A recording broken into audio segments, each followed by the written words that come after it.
আগামী 25শে নভেম্বর থেকে বৃদ্ধি হচ্ছে বেকারির জিনিসের দাম। বুধবার আগরতলা প্রেস ক্লাবে ত্রিপুরা বেকারি অ্যাসোসিয়েশনের কর্মকর্তারা সাংবাদিক সম্মেলনে জানান, সমস্ত জিনিসের দাম বেড়ে যাওয়ায় তারাও বাধ্য হয়ে দাম বাড়ানোর সিদ্ধান্ত নিয়েছেন।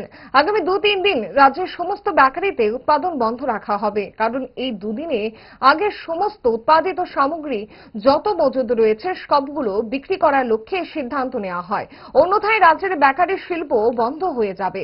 সারা রাজ্যে এই বেকারি শিল্পের সঙ্গে যুক্ত রয়েছে প্রায় 1 লক্ষ লোক।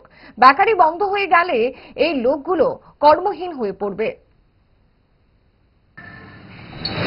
বেকারি শিল্প থেকে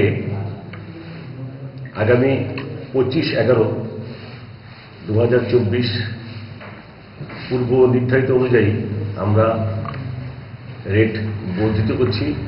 আমরা বর্তমানে সমস্ত জনসাধারণকে আপনাদের মাধ্যমে জানাচ্ছি যে দ্রব্যমূল্য বৃদ্ধির জন্য আমরা বাধ্য হচ্ছি আমাদের যে ফিনিশ প্রোডাক্ট ব্রেড, কি বলে পাউরুটি, কেক, বিস্কিট, আমরা সামান্য আকারে আমরা রেট বাড়াচ্ছি। আগামী 25/11/24 এটা থেকে এফেক্ট হচ্ছে। তাই আমরা এই আগামী 2 দিন আমরা প্রোডাকশন বন্ধ রাখবো, যাতে আমাদের যে স্টক আছে সে স্টকটা শেষ করার জন্য, এবং সমস্ত হকার এবং যে দোকানদাররা আমাদের মালগুলো বেচেন তাদেরকে বলবো যে আপনারা আমাদের সহযোগিতা করুন।